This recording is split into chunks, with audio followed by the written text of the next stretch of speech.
जय हिंद प्यारे साथियों, बहुत बहुत स्वागत करता हूं आप लोग अपने चैनल वैकेंसी पॉइंट पर। दोस्तों, यूपी पुलिस में जितनी भी भर्तियां निकल रही हैं, भर्ती बोर्ड की तरफ से आपको पता है 4-5 तरह की वैकेंसियां हो चुकी हैं आपकी, चाहे कांस्टेबल की हो, चाहे दरोगा की हो, यूपी पुलिस में एएसआई की पोस्ट हो। जितनी भी पोस्ट निकल रही हैं उन सभी में जो हिंदी का सिलेबस है उन सभी को पूरी अच्छे तरह से कवर करते हुए चलेंगे। हर चैप्टर को हर क्लास में कवर करेंगे, पूरी व्याख्या के साथ हर प्रश्न को अच्छे से समझेंगे पूरे हर तरीके से, कि जितने भी क्वेश्चंस छपने वाले हो सकते हैं, पॉसिबिलिटीज़ है, उन सभी प्रश्नों को इन सभी वीडियोस में डेली शाम को 4 बजे सॉल्व करते हैं। और 50 महत्वपूर्ण ऐसे प्रश्न जो कि आपको अच्छे से बिल्कुल तैयार कर देंगे। डेली आपको ये प्रैक्टिस सेट सॉल्व करते रहना है। शाम को डेली मैं 4 बजे ये अपलोड कर रहा हूँ। और जीके जीएस के लिए आप लोगों के लिए बहुत इंपॉर्टेंट क्लास होगी जो कि डेली 8 बजे अपलोड हो रही है। तो ये दोनों क्लास आप देखते रहें और आपका रिजल्ट जो है वो बहुत अच्छे से आपके सामने आएगा। जो भी सीरियस कैंडिडेट हैं वो सभी इस वीडियो को ज़रूर देखें। आइए आज का पहला क्वेश्चन देखते हैं। आप सभी से मैं कहना चाहूँगा कि आप लोग चैनल को भी ज़रूर सब्सक्राइब कर लें, जिससे कि आप अच्छे ढंग से तैयारी कर सकें। और यूपी पुलिस में जितनी वैकेंसी हैं सभी के लिए बिल्कुल सूटेबल क्वेश्चंस लेकर आया हूँ, प्रीवियस ईयर क्वेश्चन पेपर पर आधारित हैं। हर टॉपिक से सवाल होगा, अच्छे से समझेंगे। भाषा शब्द संस्कृत के किस धातु शब्द से बना हुआ है? भाष्य से, भास, भास या फिर भास। पढ़ने में तो एक तरह हैं लेकिन इनके अर्थ अलग अलग होंगे। तो भाषा शब्द जो है ये संस्कृत के भास मूल शब्द धातु से निकला हुआ है। और भास का अर्थ क्या होता है? बोलना। तो भास शब्द का अर्थ होता है बोलना, और बोलने वाली चीज़ों को या फिर जो पूरा एक सेंटेंस बोला जाता है वो एक आधार होता है किसी भाषा का। ठीक है, तो भाषाएं कई प्रकार की होती हैं, फिलहाल हम बात करेंगे सिर्फ भाषा की। तो यहाँ पर अगर हम देखें तो भाषा की जो सार्थक इकाई होती है वो होती है आपका वाक्य। ठीक है, भाषा की सार्थक इकाई, ये मैं आपको पिछली क्लासेस में पढ़ाते हुए आ रहा हूँ। भाषा की सार्थक इकाई जो होगी ये आपकी होगी भाषा वाक्य। और आपको वाक्य की सबसे छोटी इकाई जो होती है वो होती है आपकी वर्ण। ठीक है, वर्ण या फिर ध्वनि। लिखने में वर्ण और बोलने में ध्वनि। ठीक, और इससे संबंधित चीज़ें और समझ लेते हैं कि देखिए किसी भी भाषा को लिखने का जो एक क्रम होता है वो कैसा होता है। सबसे पहले वर्ण लिखा जाता है, यानी सबसे छोटी इकाई। फिर उसके बाद अक्षर आता है। फिर उसके बाद अक्षर के बाद क्या आता है? फिर पद आता है। फिर पदबंध आता है। फिर उसके बाद उपवाक्य आता है। और फिर वाक्य आता है।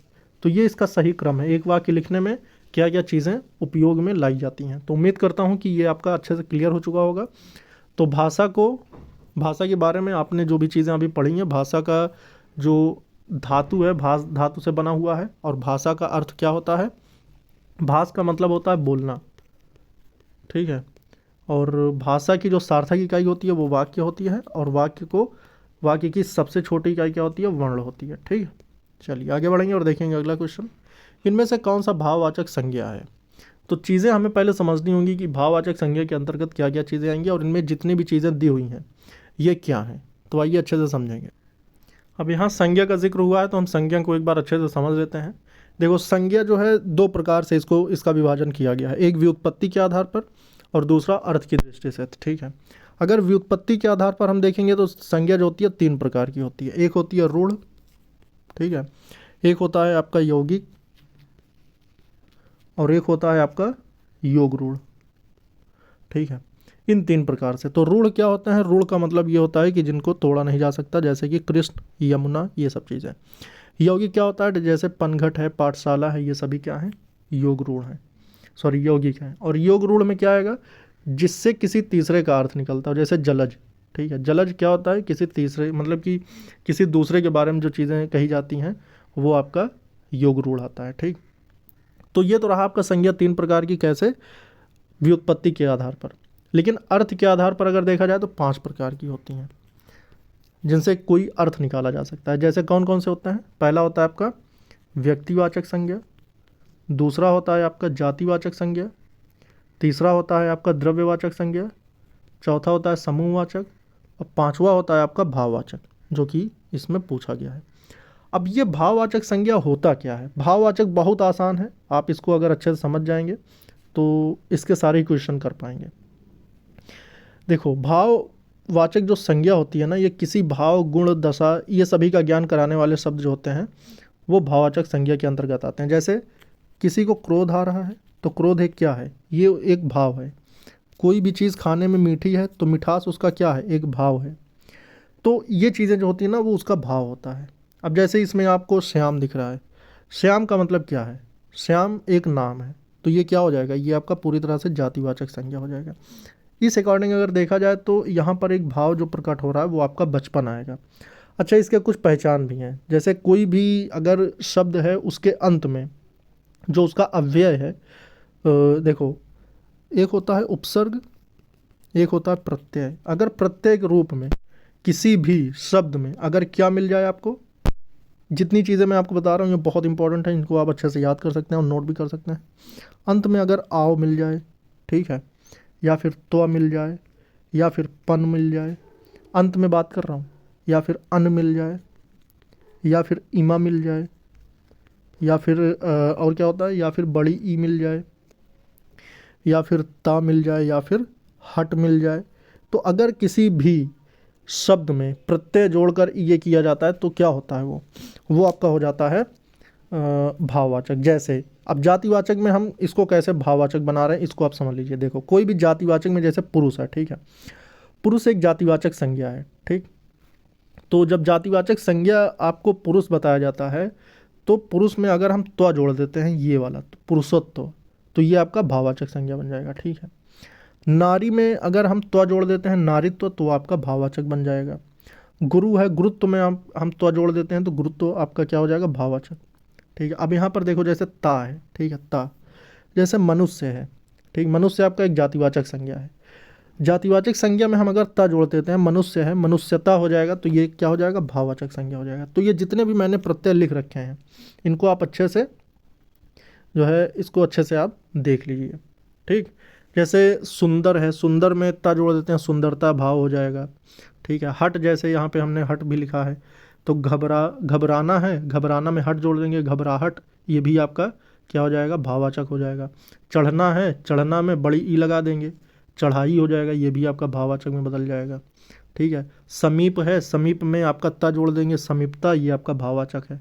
तो यहाँ पर चीज़ें आपको समझनी होंगी कि इसके लिए सिर्फ इतने प्रत्यय आपको याद होने चाहिए जिससे कि आप भाववाचक संज्ञा को अच्छे से कर पाएँ। वैसे संज्ञाएं जो होती हैं अर्थ के आधार पर 5 प्रकार की होती हैं और उत्पत्ति के आधार पर 3 प्रकार की। 3 प्रकार की कौन कौन सी, रूढ़ होता है, ठीक है, उसके बाद यौगिक होता है, उसके बाद योग रूढ़ होता है। और 5 प्रकार की संज्ञाएं जो होती हैं अर्थ के आधार पर कौन कौन सी, व्यक्तिवाचक, जातिवाचक, द्रव्यवाचक, समूहवाचक और भाववाचक।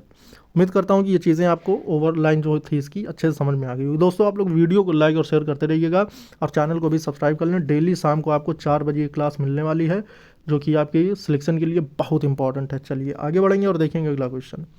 निजवाचक सर्वनाम का प्रयोग किस वाक्य में हुआ है। यह मेरी निजी पुस्तक है, आज अपनापन कहाँ है, अपनों से क्या छिपाना, आप भला तो जग भला। इसमें निजवाचक सर्वनाम हमें समझना होगा कि निजवाचक सर्वनाम आखिर होता क्या है। तो आइए अच्छे से इसको भी समझ लेते हैं। सबसे पहले हम समझेंगे कि सर्वनाम क्या होता है। सर्वनाम आप सभी जानते होंगे कि देखो सब नामों, ठीक है, सर्वनाम का मतलब होता है सब, प्रोनाउन इसको इंग्लिश में कहते हैं। सब नामों यानी संज्ञाओं के बदले जो शब्द आए वो सर्वनाम होता है, यानी संज्ञा के स्थान पर जो प्रयुक्त होने वाले शब्द होते हैं उन्हीं को हम क्या सा कहते हैं, सर्वनाम। जैसे मान लो कोई नाम आ गया, ठीक है, मान लो श्याम स्कूल जा रहा है, ठीक, यहाँ पर श्याम क्या है, एक संज्ञा है, ठीक। तो हमने इसके लिए किसी तीसरे से बताया कि वह स्कूल जा रहा है, तो कौन, वैसे कौन जा रहा था, श्याम जा रहा था। अब उसके लिए क्या प्रयोग हो रहा है, वह स्कूल जा रहा है, तो वह क्या हो गया, श्याम की जगह क्या आ गया, वह आ गया। तो ये जो वह है ना यही आपका सर्वनाम हो जाता है, ठीक है। या फिर तुम, कोई की किसी भी चीज़ को लेकर तुम कह दो, या फिर मतलब कोई भी ऐसा वर्ड जो कि किसी संज्ञा के स्थान पर प्रयुक्त हो रहा हो उसे ही हम सर्वनाम कहते हैं। अब सर्वनाम के कई भेद हैं, चीज़ों को इसको समझने के लिए और आसान बनाई गई और सर्वनाम को भी 6 भेदों में बांट दिया गया। तो यहाँ पर हम समझेंगे कि सर्वनाम के जो 6 भेद हैं वो हैं कौन कौन से, जिसमें से एक आता है आपका निजवाचक सर्वनाम भी। तो पहला आता है आपका पुरुषवाचक, ठीक, पुरुषवाचक सर्वनाम, ठीक। दूसरा आता है आपका निश्चयवाचक सर्वनाम, तीसरा आता है आपका अनिश्चयवाचक सर्वनाम, और चौथा आता है आपका संबंधवाचक, पांचवा है आपका प्रश्नवाचक, और छठा है आपका निजवाचक, जो कि हम बात करने वाले हैं। तो हम बात करेंगे निजवाचक सर्वनाम पर। तो ये जो निजवाचक सर्वनाम होता है, ये दरअसल होता क्या है, तो देखो जो सर्वनाम तीनों पुरुषों का मतलब ये एक लेवल होता है, प्रथम द्वितीय और तृतीय पुरुष में निजत्व का बोध कराए उसे निजवाचक सर्वनाम कहते हैं। जैसे इसके लिए उदाहरण मैं आपको एक दो वाक्य बताता हूँ।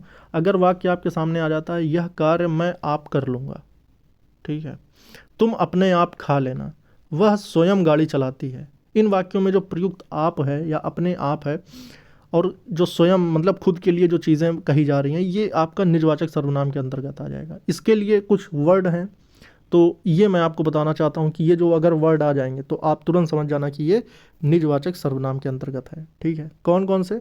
आप, ठीक, अगर किसी भी वाक्य में आप का अगर यूज़ हुआ है, अपने आप, ठीक, अपने आप अगर यूज़ हुआ है, ठीक है, और होता है क्या, स्वतः, स्वयं, खुद, ये सब अगर यूज़ हो रहा है, स्वतः, स्वयं, खुद, और इसके साथ साथ वो जो वाक्य में जिसमें भी यूज़ हो रहा है वो एक सार्थक वाक्य हो, मतलब अर्थविहीन ना हो, उसका कोई अर्थ हो, तब वहाँ पर क्या होता है, वहाँ पर निजवाचक सर्वनाम होता है, ठीक। जैसे यह मेरी निजी पुस्तक है, ठीक है, तो ये नहीं होगा।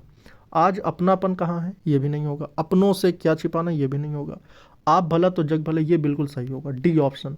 ये निजवाचक सर्वनाम के अंतर्गत ये वाक्य बोला गया है, तो इसका अर्थ ये हो गया कि ये सही ऑप्शन होगा, ठीक है। शिव का विशेषण क्या है? अब हम यहाँ पर विशेषण का पूरा टॉपिक क्लियर कर लेंगे। एक क्वेश्चन आता है, उसके अंतर्गत हम सारी चीज़ें क्लियर कर लेते हैं।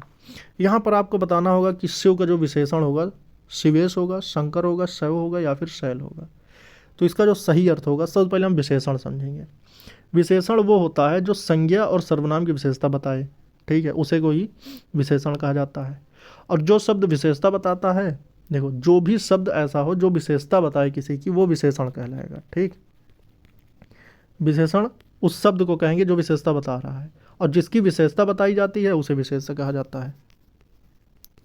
तो अधिकतर ये देखा गया है कि विशेष्य बाद में होता है, विशेषण पहले होता है। जैसे कोई लड़का बहुत अच्छा है, तो मोटा लड़का हंस रहा है, ठीक, तो लड़का क्या है, मोटा है, ये उसकी विशेषता है, ठीक है। तो मोटा यहाँ पर विशेषण हो जाएगा और लड़का आपका विशेष्य हो जाएगा, जो कि संज्ञा होगा। तो संज्ञा और सर्वनाम की जो विशेषता बताए वही आपका विशेषण हो गया। और विशेषण भी भैया 4 प्रकार का होता है। इसके 4 मूल भेद बताए गए हैं, कौन कौन से? पहला है आपका सार्वनामिक विशेषण, ठीक है, पहला सार्वनामिक विशेषण। दूसरा है आपका, अगर दूसरे की बात करें तो ये आपका गुणवाचक विशेषण आएगा, ठीक है। तीसरा है आपका संख्यावाचक, और संख्यावाचक में भी 2 हैं, ठीक है, निश्चित संख्यावाचक और अनिश्चित संख्यावाचक, ठीक है। और चौथा है आपका परिमाण बोधक विशेषण। 4 प्रकार के हैं। चौथा है आपका परिमाण बोधक। तो यहाँ से चीज़ें आपने समझ ली कि विशेषण के कितने प्रकार होते हैं। अब यहाँ पर जो शिव शब्द दिया गया है, शिव शब्द का विशेषण क्या है? तो शिव शब्द का जो विशेषण है वो आपका शैव है। ऑप्शन नंबर सी, ये आपको पता ही होगा, बहुत अच्छे से सभी जानते हैं, ये बहुत रिपीटेड क्वेश्चन होता है। तो चीज़ें आपको बहुत गहराई से लेकर चलनी होंगी। और अगर आप यूपी पुलिस में एग्ज़ाम देना चाहते हैं तो कंपटीशन लेवल बहुत हाई रहने वाला भाई। 60,000 फॉर्म भर्ती भले आई है, मगर फॉर्म पड़ेंगे लगभग 35 से 40 लाख, और इन 40 लाख में से होने सिर्फ 60,000 को है, बाकी सब बाहर हो जाएंगे। तो ये चीज़ आपको ध्यान में रखना है। वह घर पहुंच गया, इस वाक्य में पहुंच गया निम्नांकित से किस क्रिया का उदाहरण है? घर पहुंचने का जो काम हो रहा है, इसमें आपको बताना है कि पहुंच गया या किस क्रिया के अंतर्गत आता है। तो अब हम बात करेंगे पूरी तरह से क्रिया को समझने की, और ये किस क्रिया के अंतर्गत आएगा, इस प्रकार का अगर वाक्य है तो वो कौन सा ऑप्शन सही होगा। यहाँ पर हम समझने की कोशिश करेंगे कि प्रेरणार्थक क्रिया क्या होती है, द्विकर्मक क्रिया क्या होती है, पूर्वकालिक क्रिया क्या होती है और संयुक्त क्रिया क्या होती है। एक प्रकार से देखा जाए तो वह घर पहुंच गया, ये एक प्रकार से संयुक्त क्रिया का उदाहरण है। अब उसके बाद देखो, वैसे तो क्रियाएं जो होती हैं अकर्मक, जिसमें कि कर्म नहीं होता, सकर्मक, ऐसी क्रिया जो कर्म के साथ आए, और प्रेरणार्थक। पहले हम इन तीनों को समझ लेते हैं, ठीक है। देखो, अगर कोई वाक्य लिखा है विद्यार्थी पढ़ता है, विद्यार्थी पढ़ता है, ये पढ़ने का काम किया जा रहा है, इसमें किसी प्रकार से कोई कर्म नहीं है, तो ये आपकी अकर्मक क्रिया के अंतर्गत आ जाएगा, ठीक है। अगर अकर्मक क्रिया के अंतर्गत कोई वाक्य लिखा जाए तो वो ऐसा होगा, विद्यार्थी पढ़ता है, यहाँ पर कैसा काम हो रहा है, पढ़ने का, ठीक है। अब सकर्मक की तरफ आते हैं। शिक्षक विद्यार्थी को पढ़ाता है, ठीक है। शिक्षक जो होता है, शिक्षक इसमें क्या है, संज्ञा है। और शिक्षक जो है किसको पढ़ा रहा है, विद्यार्थी को पढ़ा रहा है, तो विद्यार्थी क्या हो गया, इसके लिए कर्म हो गया। अब पढ़ाना इसकी क्रिया हो गई, तो ये सकर्मक हो जाएगा। और यहाँ पर कैसा कार्य हो रहा है, पढ़ाने का काम हो रहा है, ठीक है। अब प्रेरणार्थक की तरफ बढ़ते हैं। शिक्षक विद्यार्थी से पुस्तक पढ़वाते हैं। अगर इसमें पूछ लो कैसी क्रिया इस्तेमाल हुई है, तो शिक्षक विद्यार्थी से पुस्तक पढ़वाते हैं, इसकी जो क्रिया होगी वो पढ़वाना होगी, ठीक है। तो यहाँ पर कैसी क्रिया यूज़ हो रही है, प्रेरणार्थक क्रिया यूज़ हो रही है, ठीक। तो ये चीज़ हमें ध्यान देना होगा। प्रेरणार्थक में वाना जुड़ता है, ठीक है। वाना जैसे पढ़वाना, लिखवाना, करवाना, मतलब सारी चीज़ें वाना पे डिपेंड करेंगी, ठीक है। द्विकर्मक क्रिया क्या होती है, द्विकर्मक जिसमें दो क्रियाएं यूज़ होती हैं। जैसे मतलब एक मतलब दो कर्म के साथ, हाँ, दो कर्म के साथ इसमें चीज़ें यूज होती हैं। पूर्वकालिक का मतलब क्या होता है, पूर्वकालिक क्रिया, जैसे कोई सेंटेंस आपके सामने आ जाए कि राम खाना खाकर सो गया, मतलब एक काम पहले किया फिर दूसरा काम आगे, मतलब दो कामों का जो अनुभव हो जिसमें दो क्रिया का, तो वो होगा आपका पूर्वकालिक क्रिया, ठीक है। भूतकाल के कितने भेद हैं। अब यहाँ पर आपको भूतकाल के कितने भेद हैं, काल के आपको काल समझना होगा। ऑप्शन दिए गए हैं 3, 5, 6 या फिर 7। छठे का जो सही ऑप्शन हो जाएगा ये हो जाएगा आपका ऑप्शन नंबर सी। भूतकाल के कुल भेद जो होते हैं वो आपके 6 होते हैं, ठीक है। कवि शब्द का स्त्रीलिंग क्या होगा, तो कवि शब्द का जो स्त्रीलिंग होगा ये होगा आपका कवियत्री, सॉरी कवियत्री, ये है ऑप्शन नंबर बी। तो ऑप्शन नंबर बी बिल्कुल सही हो जाएगा। और इसका जो सही लेखन है ये भी आप समझें, क्योंकि कभी कभी आप जो है कवियत्री ऐसे भी लिख दिया जाता है तब भी आप टिक कर देते हैं, ठीक है। या फिर कभी कभी ये वाला ऑप्शन टिक कर देते हैं। तो ये चीज़ों को आपको छोटी छोटी गलतियाँ संभालनी है। और शब्द जो होते हैं ना, ये शब्द आपको मैं अच्छे से क्लियर करा दूंगा हर टॉपिक के, बिल्कुल अच्छी एक पीडीएफ प्रोवाइड कराऊंगा जिसमें हर टॉपिक से आपको उदाहरण भी मिले, आपको परिभाषाएं भी मिले। तो आप लोग ज़्यादा से ज़्यादा सपोर्ट और सहयोग करते रहें दोस्तों। चैनल को ज़रूर सब्सक्राइब कर लें जिससे कि आपको हर चीज़ की एक सही डेफिनेशन मिल सके, आपको सही कंटेंट मिल सके। इनमें से अपादान कारक की विभक्ति क्या है। अपादान का मतलब क्या होता है, अपादान की जो एक विभक्ति यूज़ होती है कि जब कोई भी वाक्य में उस विभक्ति को यूज़ किया जाएगा तब वो अपादान कारक के अंतर्गत आएगा। तो वो कौन सा है, ने है, को है, से है या फिर के लिए है। तो इसमें सही ऑप्शन क्या होगा, आपको एक बार पूरा मैं कारक समझाने की कोशिश करता हूँ। वैसे टोटल जो कारक होते हैं ना वो कितने प्रकार के होते हैं, तो देखो कारक जो होते हैं वो कुल आपको मैं बता दूं। देखो सबसे पहला होता है आपका कर्ता कारक, ठीक है। फिर आता है कर्म कारक, फिर उसके बाद आता है करण, फिर उसके बाद आता है संप्रदान, संप्रदान आता है। फिर उसके बाद इधर लिख लेते हैं अपादान, फिर उसके बाद संबंध, फिर उसके बाद अधिकरण और फिर उसके बाद संबोधन। टोटल कितने हो गए, टोटल हो गए, अगर कारक का टाइप पूछ ले तो टोटल 8 प्रकार के होते हैं। तो इनकी जो विभक्तियाँ होती हैं ना, कर्ता के लिए क्या यूज़ होता है, ने, ठीक है। तो ये जो ने यूज़ हुआ है ये कर्ता के लिए है। कर्म के लिए क्या यूज़ होता है, कर्म के लिए को यूज़ होता है। अगर कर्म कारक पूछे तो को आएगा। करण कारक के लिए क्या यूज़ होता है, तो से यूज़ होता है और के द्वारा भी यूज़ होता है, से और के द्वारा। संप्रदान कारक के लिए क्या यूज़ होता है, संप्रदान कारक के लिए को यूज़ होता है, के लिए भी यूज़ होता है, ठीक है। तो ये चीज़ें कहाँ पर यूज़ हो रही हैं ये भी आपको समझना होगा संप्रदान में। अपादान में सिर्फ और सिर्फ से यूज़ होता है। कब यूज़ होता है ये से, कि जब कोई चीज़ किसी से अलग होने की स्थिति में होती है। जैसे पेड़ से पत्ते गिरते हैं, तो यहाँ पर पत्ते गिरने का काम हो रहा है किससे, पेड़ से। तो जब किसी चीज़ को किसी चीज़ से अलग होने का जब भाव प्रकट किया जाता है तब वहाँ पर अपादान कारक यूज़ होता है। संबंध कारक के लिए क्या यूज़ होता है, का, की, के, ठीक है। और रा, री, रे, ना, नी, ने, ये चीज़ें आप ध्यान देना। लेकिन संबंध, जब संबंध टाइप की कोई चीज़ कही जाएगी तब वहाँ पर अगर ये चीज़ें इस्तेमाल होंगी तब आपको वहाँ पे ये टिक करना है, ठीक है। अधिकरण के लिए क्या यूज़ होता है, अधिकरण के लिए में या फिर पर। में यहाँ पर कोई भी चीज़ कहीं पर रखने की स्थिति में है, पर, या जैसे मेज पर किताब रखी हुई है तो यहाँ पर क्या आएगा, अधिकरण कारक आएगा, ठीक है। संबोधन आता है, संबोधन में जैसे हे, अरे, हे भगवान, अरे राम, तो ये चीज़ें संबोधित करेंगी, मतलब संबोधन के लिए इस्तेमाल होती हैं, ठीक है। तो यहाँ पर जो अपादान की बात आएगी तो अपादान के लिए से कारक यूज़, से विभक्ति यूज़ होती है जब कोई चीज़ किसी से अलग हो रही हो, ठीक है। अब यहाँ पर हम संधि की बात करते हैं और संधि को भी एक बार ओवरव्यू देखेंगे, इसको अच्छे से समझने की कोशिश करेंगे।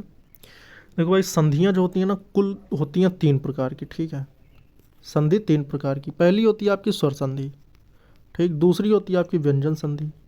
तीसरी होती है आपकी विसर्ग संधि। इन संधियों को अगर हम समझने की कोशिश करें तो एक पहले सिंपल वर्ड में समझने की कोशिश करेंगे कि जब किसी शब्द को, ये वर्णों के मेल को संधि कहते हैं, और अक्षरों या शब्दों के, सॉरी, स्वरों वर्णों के मेल को संधि कहा जाता है। अगर संधि की परिभाषा पूछ लेगा तो क्या बताएंगे आप? तो संधि की परिभाषा होती है कि वर्णों के मेल को संधि कहा जाता है, ठीक। और जो शब्दों के मेल से क्या बनता है? समास बनता है। तो यहाँ पर कन्फ्यूज़न आपको बिल्कुल नहीं होना चाहिए, ये सब चीज़ें क्वेश्चन बन जाते हैं। तो स्वर संधि में जब हम वर्णों को का विभाजन करते हैं यानी संधि विच्छेद करते हैं, तो जब दोनों ही प्रथम और अंतिम, जब दोनों टूटने वाले वर्ण जो होंगे वो अगर स्वर होंगे, तब आपकी स्वर संधि होगी। व्यंजन संधि क्या होता है? व्यंजन संधि ये होता है कि जब किसी शब्द को हम तोड़ते हैं और पहला शब्द अगर आपका व्यंजन आया, फिर दूसरा आपका टूटने वाला, चाहे वो स्वर हो चाहे कुछ भी हो, तब आपकी व्यंजन संधि होगी। उदाहरण के तौर पर वागीश। वागीश में क्या है? वाक धन ईश। यहाँ पर क्या हो गया? यहाँ पर ये हो गया है कि यहाँ पर तो स्वर आपको देखने को मिल रहा है, लेकिन यहाँ पर व्यंजन है, तो इस व्यंजन की वजह से ये व्यंजन संधि हो गई। अगर ये आपका पहला शब्द है, ठीक है, तो ये अगर व्यंजन आ रहा है तो फिर यहाँ पर कुछ भी आ रहा हो कोई मतलब नहीं है, वो फिर व्यंजन संधि होगी। और विसर्ग संधि क्या होती है? विसर्ग संधि में आपको अयोग वाह देखने को मिलता है, विसर्ग देखने को मिलता है, ठीक है। जैसे नमस्कार, नमस्कार का संधि विच्छेद नमः धन कार। तो यहाँ पर जो विसर्ग आ रही है, जो पहला शब्द अगर टूटने पर विसर्ग आ रहा है तो आपकी विसर्ग संधि हो जाएगी, ठीक है। अब उसके बाद व्यंजन संधि और विसर्ग संधि के अपने कोई भेद नहीं है, लेकिन स्वर संधि के अपने 5 भेद हैं, ठीक है।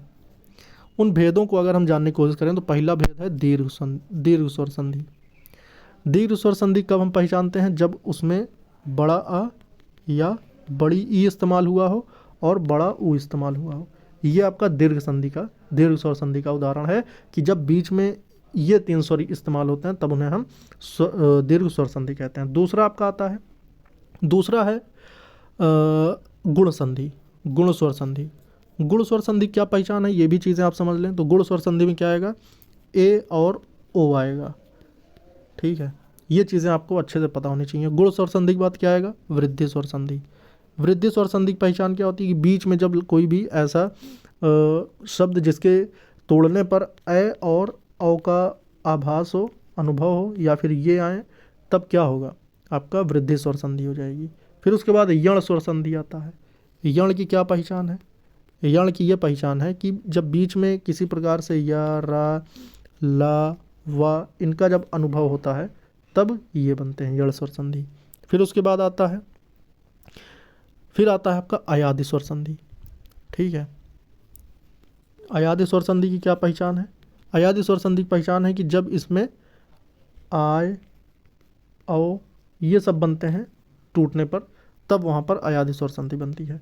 तो आपको मैंने संधि के सारी चीज़ें समझा दी। अब यहाँ पर आपको बताने कि पवन का जो संधि विच्छेद है वो क्या होगा।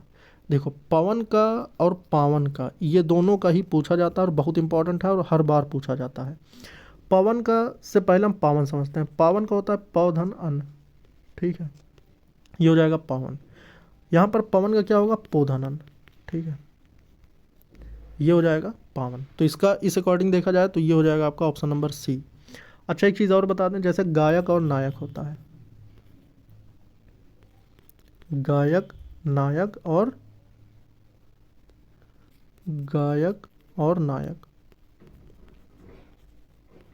यहाँ पर आपको समझना होगा कि गायक जो होते हैं ना, गय धन अक, और यहाँ पर नय धन अक, ये भी बहुत ज़्यादा रिपीट होते हैं और बहुत ज़्यादा पूछे जाते हैं, इसलिए मैंने ये भी आपको बता दिया है कि ये आपके अय में टूटेंगे, ठीक है। और अय किसकी पहचान है? अभी मैंने बताया है, ये आपके किसके अंतर्गत आएंगे? ये आपके गुण, ठीक है, गुण आएंगे नहीं, ये वृद्धि संधि के उदाहरण है, ठीक है। किसके? ये वृद्धि संधि के उदाहरण है। और जो आपका पवन था, तो पवन जो आया आपका, ये ओ में टूट रहा है, यहाँ पर आप देख सकते हैं ओ में टूट रहा है। जब कोई भी चीज़ को ओ में टूटता हुआ देखो तो वहाँ पर समझ जाओ कि वह गुण संधि है, ठीक है। तो ये पवन जो है एक प्रकार के गुण स्वर संधि के अंतर्गत आएगा। अब यहाँ पर हम समास समझेंगे। देखो दोस्तों, हर टॉपिक आ रहा है और हर टॉपिक को अच्छे से समझते हुए चल रहा है, ठीक है। यथाशक्ति, यथाशक्ति नहीं, यथाशक्ति। यथाशक्ति एक प्रकार से अव्ययी भाव समास का उदाहरण है। अव्ययी भाव समास का जो और उदाहरण होता है वो आपका इसके लिए भर यूज़ होता है, यथा यूज़ होता है, ठीक है, प्र यूज़ होता है। तो ये सभी अगर वर्ड अगर मिले हुए आए तो आपको समझ जाना है कि ये आपका कैसा समास है, अव्ययी भाव। तत्पुरुष समास से खुद में 8 भेद होते हैं और ये कारक चिन्ह, इसमें जो विभक्ति होती है कारक चिन्हों का लोप हो जाता है, तो ऐसे जो समास होते हैं वो आपके तत्पुरुष कहलाते हैं। द्वंद्व समास में दोनों पद प्रधान होते हैं, जैसे माता पिता, ठीक है, माता पिता, माता और पिता, ठीक है, ये ऐसे टूटेंगे, ठीक। शिक्षक और विद्यार्थी। द्विगु समास एक प्रकार से आपका संख्यावाचक समास है, ठीक है। इसमें कोई भी शब्द जिसमें संख्या संबंधित, जैसे चौराहा, इसमें क्या है, 4 राहों का समूह, तो चौराहा। ये जो चौ आ रहा है ना, इससे आपको बोध करना है कि ये आपका क्या होगा, ये आपका द्विगु समास है। जैसे सप्तर्षि, ठीक है, सप्तर्षि का मतलब 7 ऋषियों का समूह, तो ये सप्त जो आ रहा है 7, ये मतलब संख्यावाचक समूह है। इनमें से कौन छायावादी कवि हैं? अब यहाँ पर आपको छायावादी कवि के बारे में बताना है। ऑप्शन नंबर 11 देखेंगे तो इसमें कह रहा है कि कौन सा छायावादी, तो ये जयशंकर प्रसाद जो हैं ये आपके छायावादी कवि हैं। कविता में मुक्त छंद का प्रयोग किसने आरंभ किया था? जो मुक्त छंद का प्रयोग होता है किसने आरंभ किया था? तो ये किया था निराला जी ने, ठीक है, सूर्यकांत त्रिपाठी निराला। जयशंकर प्रसाद की काव्य भाषा कौन सी है? जयशंकर प्रसाद की जो काव्य भाषा थी ये कौन सी थी? तो ये थी आपकी खड़ी बोली हिंदी, ठीक है। जयशंकर प्रसाद ने जो काव्य भाषा में इस्तेमाल किया था वो खड़ी बोली का इस्तेमाल किया था। मधुर मधुर मेरे दीपक जल में कौन सा भाव व्यक्त हो रहा है? मधुर मधुर मेरे दीपक जल, मतलब कि ये एक दीपक के लिए कहा जा रहा है कि मधुर मधुर मेरे दीपक जल, इसके लिए कौन सा भाव प्रकट किया गया है? तो इसका जो सही ऑप्शन हो जाएगा ये हो जाएगा आपका विरह और रहस्य, ठीक है। हिमाद्री तुंग श्रृंग से क्या है? हिमाद्री तुंग श्रृंग से ये क्या है? मतलब प्रेम गीत है, शोक गीत है, प्रयाण गीत है या हास्य गीत है? हिमाद्री तुंग श्रृंग से, तो 15 का जो सही ऑप्शन हो जाएगा ये हो जाएगा ऑप्शन नंबर सी। दोस्तों लाइक शेयर करते रहना सभी मित्रों के साथ। क्लास बहुत इंपॉर्टेंट है, डेली शाम को 4 बजे अपलोड हो रही है। अगर आप इस तरह से पढ़ते रहेंगे तो आपका पूरा रिवीजन भी हो जाएगा, आप अच्छे से क्लियर भी कर लेंगे, आपको हर चीज़ यहाँ पे मिलने वाली है। चैनल को ज़रूर सब्सक्राइब कर लेना भाई। तो यहाँ पर हिमाद्री तुंग श्रृंग जो है आपका 15 का ये हो जाएगा आपका, ये प्रयाण गीत है, ठीक है। उषा कविता में किसका शब्द चित्र है? मतलब उषा जो एक कविता है उसमें मानव का है, दानव का है, प्रकृति है या पशु पक्षी पक्षी, तो इसका जो सही ऑप्शन हो जाएगा ये प्रकृति से संबंधित है उषा, ठीक है। ये सभी आपके सिलेबस के अकॉर्डिंग है और ऐसे ही क्वेश्चन पूछे जाते हैं। जी हाँ हुजूर मैं गीत बेचता हूँ किस कविता का पंक्ति है? तो 17 का जो सही ऑप्शन हो जाएगा ये हो जाएगा गीत फरोश का, ठीक है। जनतंत्र का जन्म किस कवि की रचना है? जनतंत्र का जन्म, ये रचनाएं सभी पूरा साहित्य मैं क्लियर करूंगा एक वीडियो में, पूरा साहित्य जितने कवि, जितना काल, जितने रचनाएं, लेखक सब मैं क्लियर करूंगा, बस एक वीडियो में सारा सुपड़ा साफ कर दूंगा। डेली आप लोग बस क्लास देखते रहें। 18 का जो सही ऑप्शन हो जाएगा ये हो जाएगा दिनकर, इनकी रचना है ये दिनकर की, ठीक है। इनमें से कौन आंचलिक कथाकार है? आंचलिक कथाकार, तो 19 का जो सही ऑप्शन हो जाएगा ये हो जाएगा फणीश्वर नाथ रेणु जी। अलगू चौधरी और जुम्मन शेख किस कहानी के पात्र हैं? तो अलगू चौधरी और जुम्मन शेख जो हैं पंच परमेश्वर के पात्र हैं। ये बहुत क्वेश्चन रिपीट होता है, तो ये सब चीज़ें आप बिल्कुल अच्छे से नोट करते चलें भाई। सरकार मौज बहार की एक घड़ी एक लंबे दुखपूर्ण जीव से अच्छी है, किस कहानी के पात्र का कथन है? 21 का जो सही ऑप्शन होगा ये हो जाएगा मधुआ। अच्छा, इसमें से अगर आप कुछ कर पा रहे हो तो अच्छी बात है, लेकिन नहीं कर पा रहे होंगे तो आप ज़रूर कर पाएंगे। आप लोग डेली क्लासेस देखते रहें और ये बिल्कुल आपके वही क्वेश्चंस हैं जो आपके यूपी कांस्टेबल और यूपीएसआई से पूरी तरह से मैच कर रहे हैं, ठीक है। इनमें कौन सी कहानी चरित्र प्रधान है? तो 22वें का जो सही ऑप्शन हो जाएगा ये हो जाएगा, देखिए, परिंदे है, सुभान खां, दो कलाकार या दिल्ली में एक मौत। तो चरित्र प्रधान जो है वो आपकी सुभान खां है, ठीक है। दिल्ली में एक मौत किस कहानीकार की रचना है?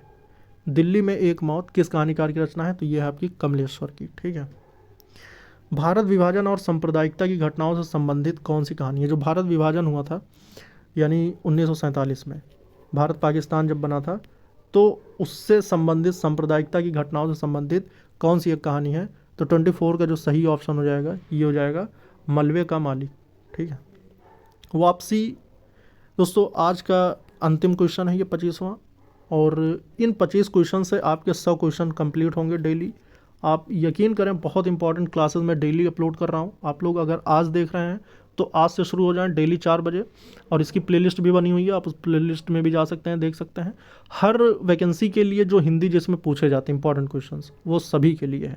इसको मैं आपको होमवर्क दे रहा हूँ। वैसे हो सकता है ये थोड़ा सा टफ क्वेश्चन आपके लिए हो, मगर ऐसे क्वेश्चंस अगर आप करेंगे तभी आप यूपी कांस्टेबल और यूपीएसआई में अपनी एक सीट निर्धारित कर पाएंगे।